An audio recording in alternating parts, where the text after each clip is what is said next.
That's right, I'm starting with Zombies Ate My Neighbors. That's how you know I ain't messing around. Honestly, the plan from the start was to do this game first. I was excited to play it again. And yeah, maybe that excitement died a little once I actually started playing it.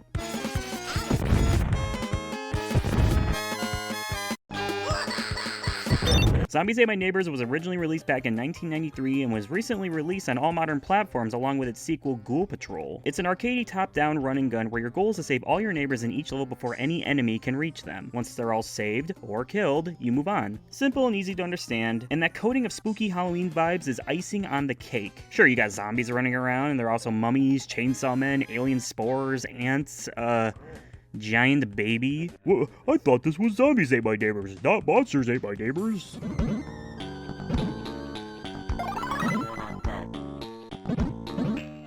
The wide enemy variety is definitely fun, and the whole game looks great too. The sprite work has a Saturday morning cartoon vibe. Like, look at this character design. You know this kid's eye doctor hates him, and the double vision he no doubt has. Now, the game isn't bad per se. It's fun, but this is definitely from an era where a game's length was from its difficulty. And they chose to make that difficulty come from the fact that the enemies can range from whatever to OP as hell, and your own arsenal is kinda lame and not helpful at all. Your standard water gun is fine, but you better make sure those shots hit directly at the center of the enemy or they won't connect. And all the other weapons you get, I barely find any use for. The bazooka is nice, but again, if you aren't aiming right at that sweet spot, you'll miss them. And given that this is a 2D game, it's sometimes hard to tell where that spot is. I can never get these ice pops to hit, and everything else just misses. You do get some support items, like health pickups or this cool monster pickup, or a blown up clown thing. I actually dig this one a lot for the annoying enemies.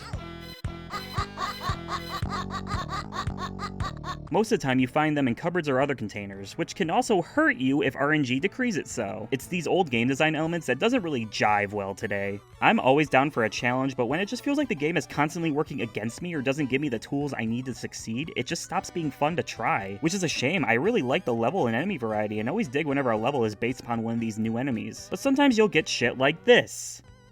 What the fuck? Zombies Ate My Neighbors is fun at surface level. Not really the type of game I'd say you should go hard into completing. I'd say get the SNES version on emulator or grab the modern release on sale if you really want to, and mess around with it a bit. Good thing that since it's old school, you can just put in passwords to get to later levels. So if you like classic spooky/cartoony video games and can get behind some less than polished controls, this could be up your alley. But if you're looking for something with a little bit more substance, I'd say you're better off looking in another neighborhood.